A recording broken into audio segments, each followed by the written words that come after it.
हरे कृष्णा, हर हर महादेव। आप सभी भक्तों का दिन मंगलमय हो। आज दिनांक 17 फरवरी मंगलवार के पावन दिन आप सुन रहे हैं फाल्गुन मास शुक्ल पक्ष का प्रथम दिवस। और आज हम सुनेंगे फाल्गुन मास महात्म के 16वें दिन की दिव्य कथा। लेकिन उससे पहले परंपरा अनुसार आज भी हम सुनेंगे महान भक्त संत चोखा मेला जी की एक अद्भुत और हृदय स्पर्शी लीला, जो ये सिद्ध करती है कि भगवान जाति रूप स्थिति नहीं देखते, वे केवल प्रेम देखते हैं। तो आप सभी से विनम्र निवेदन है कि इस दिव्य कथा को पूरे मन से सुने और अंत तक अवश्य सुने। तो एक बार स्वर्गलोक में अमृत कलश पर रोग लग गया और अमृत सड़ने लगा। देवराज इंद्र चिंतित हुए और उन्होंने देवर्षि नारद जी का स्मरण किया। नारद जी ने कहा, हे देवराज, मृतलोक में पंढरपुर नामक दिव्य धाम है, जहाँ साक्षात भगवान विट्ठल विराजमान है। वहाँ संतों के कीर्तन से अमृत शुद्ध हो सकता है। इंद्र एकादशी के दिन पंढरपुर पहुंचे। वहाँ संत नामदेव जी का कीर्तन चल रहा था, किंतु चोखा मेला जी वहाँ नहीं थे। वे घर पर ही नाम स्मरण में लीन थे। अचानक उन्हें अनुभव हुआ कि प्रभु द्वादशी के पारायण में उनके घर पधारेंगे। उन्होंने पत्नी सोयराबाई से कहा, प्रभु हमारे घर भोजन करने आएंगे।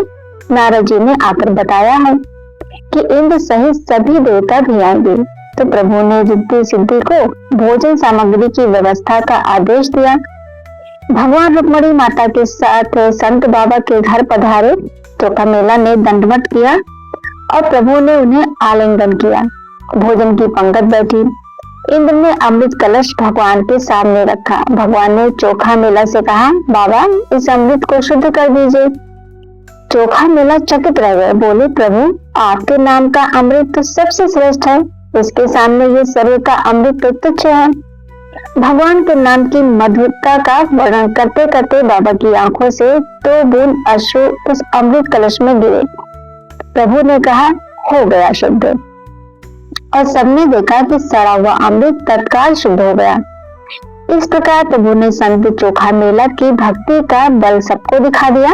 मंदिर के पुजारी चोखा मेला से ईर्ष्या करते थे। उन्होंने उन्हें चंद्रभागा नदी के पार रहने को कह दिया। चोखा मेला और सोयराबाई नदी के दूसरे किनारे एक छोटे से मंदिर में रहने लगी। वहां दीपमाला बांधी और सेवा करने लगी। प्रभु उनसे इतना प्रेम करते थे कि प्रतिदिन वहां आकर उनके साथ भोजन करते। एक दिन एक पुजारी उधर से गुजरा। उसने देखा कि एक वृक्ष की छाया में भगवान और चोखा मेला बैठे भोजन कर रहे हैं। उसी समय एक कौवा डाल पर बैठा। चोखा मेला ने कहा, यहाँ प्रभु भोजन कर रहे हैं, तुम दूसरी डाल पर बैठो। पुजारी ने समझा कि चोखा मेला ने उसे कौवा कहा। उसने बहस की और क्रोध में आकर चोखा मेला के गाल पर थप्पड़ जड़ दिया। उसी क्षण सोयराबाई के हाथ से दही का बर्तन छलका और थोड़ा दही भगवान की पीतांबरी पर गिर गया। पुजारी डर कर भाग गया। जब वो मंदिर पहुंचा तो क्या देखता है कि भगवान के गाल पर सूजन है, पीतांबर पर दही गिरा है और भगवान के नेत्रों से अश्रु बह रहे हैं। पुजारी समझ गया कि उसने संत का अपराध किया है और भगवान ने वह चोट स्वयं पर ले ली। वह दौड़कर चोखा मेला के चरणों में गिरा और क्षमा मांगने लगा। चोखा मेला ने क्षमा किया, किंतु भगवान के गाल की सूजन दूर नहीं हुई। अंततः जब चोखा मेला स्वयं मंदिर गए और प्रभु से लिपट गए, तब तुरंत सूजन गायब हो गई। उस दिन से पुजारी ने जात पात का भेदभाव त्याग दिया और सबको मंदिर में प्रवेश का अधिकार मिला। तो सब मिलकर बोलिए, भक्त चोखा मेला जी की जय। तो अब रसपान कीजिए फाल्गुन मास महात्म का। श्री व्यास जी कहते हैं, हे धर्मराज युधिष्ठिर, अब मैं तुम्हें त्रेता युग में हुए भगवान श्री राम के अवतार की कथा सुनाता हूँ, जिसमें प्रत्येक घटना की तिथि और मुहूर्त का विशेष महत्व है। भगवान विष्णु के अंश से सूर्यवंश में रघुवंश शिरोमणि श्री रामचंद्र जी का अवतार हुआ। वे और लक्ष्मण जी अभी बालक ही थे कि पिता दशरथ की आज्ञा से विश्वामित्र जी के साथ यज्ञ की रक्षा के लिए चल पड़े। मार्ग में उन्होंने तारका राक्षसी का वध किया। विश्वामित्र जी ने उन्हें धनुर्वेद विद्या का उपदेश दिया। श्री राम के चरण स्पर्श से अहिल्या भी शाप मुक्त हो गई। यज्ञ के समय मारीच को भगाया और सुबाहु का वध भी किया। श्री राम ने राजा जनक के यहाँ महादेव जी का धनुष तोड़ा और सीता जी से विवाह कर लिया। लौटते समय परशुराम जी से उनका सामना हुआ और उन्हें जीत कर वे अयोध्या लौटे। 27 वर्ष की आयु में जब श्री राम का युवराज अभिषेक होने लगा तब कैकेयी ने राजा दशरथ से 2 वर मांगे, श्री राम को 14 वर्ष का वनवास और भरत को युवराज पद। श्री राम सीता और लक्ष्मण सहित वन को चले गए। 3 दिन केवल जल पीकर, चौथे दिन फलाहार कर, 5वें दिन में चित्रकूट पहुंचे। वहां पर्णकुटी बनाई। राजा दशरथ ने श्री राम का नाम लेते हुए स्वर्ग सिधार गए। भरत और शत्रुघ्न चित्रकूट आए। श्री राम के न लौटने पर उनकी चरण पादुका लेकर नंदीग्राम लौट गए। श्री राम अत्रि मुनि से मिलकर दंडकारण्य गए और राक्षसों का वध करने लगे। 3.5 वर्ष तक पंचवटी में रहे। वहां लक्ष्मण ने सूर्पनखा के नाक कान काटे। माघ मास कृष्ण पक्ष अष्टमी को वृद्ध मुहूर्त में जब श्री राम और लक्ष्मण आश्रम से बाहर थे, रावण ने मारीच को स्वर्ण मृग बनाकर भेजा। श्री राम मृग के पीछे गए और मारीच को मार दिया। तभी रावण ने सीता जी का हरण कर लिया। रास्ते में जटायु ने रावण से युद्ध किया, किंतु रावण ने उन्हें घायल कर दिया। नवमी को श्री राम और लक्ष्मण ने घायल जटायु से सीता हरण का समाचार पाया। उनका दाह संस्कार किया। पंपा सरोवर पर शबरी से मिले और उनकी कृपा पाई। पंपा सरोवर के जल का आचमन कर श्री राम हनुमान और सुग्रीव से मिले, उनसे मैत्री की और बाली का वध किया। फिर सीता की खोज में हनुमान आदि वानरों को भेजा। 10वें महीने संपाति ने हनुमान जी को सीता का पता बताया। हनुमान 100 योजन समुद्र लांघ कर लंका पहुंचे। रात भर खोज करते रहे। 12 को अशोक वाटिका में सीता जी के दर्शन हुए और उन्हें श्री राम की अंगूठी दी। 13 को अक्षय कुमार से युद्ध हुआ और मेघनाथ ने ब्रह्मास्त्र से हनुमान को बांध दिया। हनुमान ने रावण को कठोर वचन सुनाए। राक्षसों ने पूंछ में आग भी लगाई। उसी से हनुमान जी ने पूरी लंका जला डाली। पूर्णिमा को वे महेंद्र पर्वत लौटे। प्रतिपदा से 5 दिन रास्ते में रहकर षष्ठी को मधुवन पहुंचे और उसका विध्वंस किया। सप्तमी को श्री राम से मिलकर सारा समाचार सुनाया और सीता जी की दीवी मणि भेंट की। अष्टमी को उत्तरा फाल्गुनी नक्षत्र में विजय संयोग मुहूर्त में ठीक दोपहर के समय श्री राम ने प्रस्थान किया। ये इस बात का प्रमाण है कि किसी भी कार्य के लिए शुभ मुहूर्त का कितना महत्व है। 7 दिनों में समुद्र तट पर सेना एकत्र हुई। पौष शुक्ल प्रतिपदा से तृतीया तक श्री राम वहां रहे। चतुर्थी को विभीषण आकर श्री राम से मिले। पंचमी को समुद्र पार करने पर विचार हुआ। श्री राम ने 4 दिन समुद्र किनारे उपवास किया और विजय एकादशी का व्रत रखा। चौथे दिन समुद्र देवता प्रकट हुए और उन्होंने सेतु बनाने का उपाय बताया। दशमी से सेतु निर्माण शुरू हुआ और त्रयोदशी तक पूरा हो गया। चतुर्दशी को सुबेल पर्वत पर पड़ाव डाला। पूर्णिमा से द्वितीया तक 3 दिनों में सारी सेना समुद्र पार कर लंका पहुंच गई। तृतीया से दक्षिणी तक सेना ने लंका का घेरा डाला।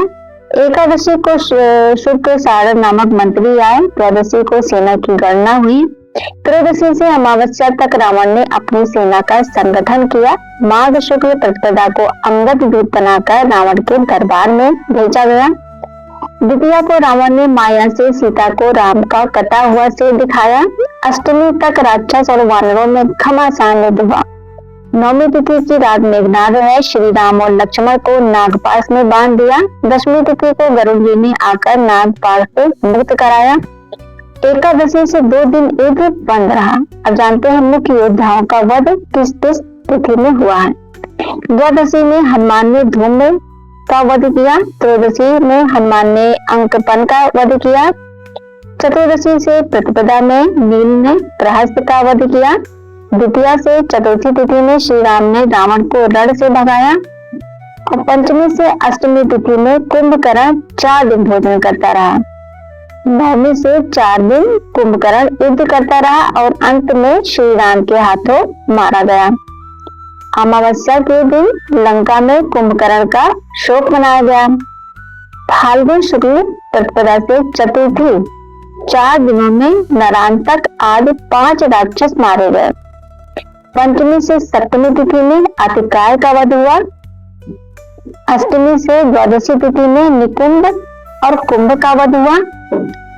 4 दिनों में मकराक्ष का वध हुआ। फाल्गुन कृष्ण द्वितीया में मेघनाद पराजित हुआ और तीज से सप्तमी तिथि तक दवा लाने के कारण युद्ध बंद रहा। अष्टमी को रावण ने माया में सीता का वध किया। त्रयोदशी से 5 दिन लक्ष्मण ने मेघनाद का वध किया। चतुर्दशी रावण ने यज्ञ दीक्षा ली। अमावस्या को रावण युद्ध के लिए निकला। अब जानते हैं रावण वध कब हुआ। चैत्र शुक्ल प्रतिपदा से 5 दिन रावण लगातार युद्ध करता रहा। 3 दिनों में रावण के रथ घोड़े मारे गए। नवमी लक्ष्मण को शक्ति लगी। श्री राम ने क्रोध में रावण को खदेड़ा। हनुमान जी संजीवनी लेकर आए और दशमी तिथि को युद्ध बंद था। रात में राक्षसों ने पुनः युद्ध किया और एकादशी तिथि में मातली साथी के साथ इंद्र का रथ आया। द्वादशी से चतुर्दशी तिथि तक श्री राम ने रावण का वध किया। अमावस्या को रावण आदि का दाह संस्कार हुआ। विजय और अयोध्या की वापसी आगे जानते हैं। 87 दिन के युद्ध में केवल 15 दिन युद्ध बंद रहा। 72 दिन लगातार युद्ध चला। वैशाख शुक्ल प्रतिपदा को श्री राम रणभूमि रहे। द्वितीया को विभीषण का राज्याभिषेक किया। तृतीया को सीता जी की शुद्धि और देवताओं का आशीर्वाद लिया। चतुर्थी तिथि को श्री राम पुष्पक विमान पर बैठे और पंचमी तिथि को भारद्वाज आश्रम पहुंचे। षष्ठी तिथि को नंदीग्राम आए और सप्तमी तिथि को अयोध्या में राज्याभिषेक हुआ। राम राज्य की विशेषताएं क्या है। श्री राम ने 11,000 वर्षों तक राज किया। उनके राज्य में सभी सुखी धन धान से भरपूर थे। बादल इच्छा अनुसार वर्षा करते थे। गाय घड़ों भर दूध देती थी। वृक्षों में सदा फल लगे रहते थे। कोई रोग शोक दुख नहीं था। कोई विधवा बांझ या दर्द नहीं होता था। सभी वह अपने अपने धर्म में रत थे। कोई चोर व्यभिचारी पापी नहीं था। ब्राह्मण वेद पाठ में रत थे। क्षत्रिय उनकी सेवा में और वैश्य गौ भक्ति में लीन थे। राज्य करते हुए श्री राम के पास उनके गुरु वशिष्ठ जी उनके तीर्थों की यात्रा करके लौटे। श्री राम ने उनका पूजन किया और कुशल मंगल पूछा। वशिष्ठ जी ने सभी तीर्थों का वर्णन किया, जिसे सुनकर श्री राम अत्यंत विस्मित हुए और उन्होंने तीर्थों का महात्म्य पूछना प्रारंभ किया। तो वशिष्ठ जी ने क्रमशः सभी तीर्थों की महिमा का वर्णन आरंभ किया। तब श्री राम ने विभिन्न तीर्थों का महात्म्य जानने की इच्छा प्रकट की। और दोस्तों, और आगे की कथा वहीं से प्रारंभ होती है। तो आज की कथा का संदेश यही है दोस्तों कि भगवान भी शुभ मुहूर्त देखते हैं। व्रत तिथि नक्षत्र तीर्थ सबका अपना महत्व है। धर्म में जो नियम बताए गए हैं वे केवल परंपरा नहीं है, दिव्य विज्ञान है। तो दोस्तों, यदि आपको ये कथा भावपूर्ण लगी हो तो वीडियो को जरूर लाइक करें और कमेंट में जय श्री राम अवश्य लिखें। और ऐसे ही सनातन धर्म की पावन कथाएं सुनने के लिए हमारे चैनल संस्कार कथा प्रेरणा को सब्सक्राइब करना बिल्कुल भी न भूलें।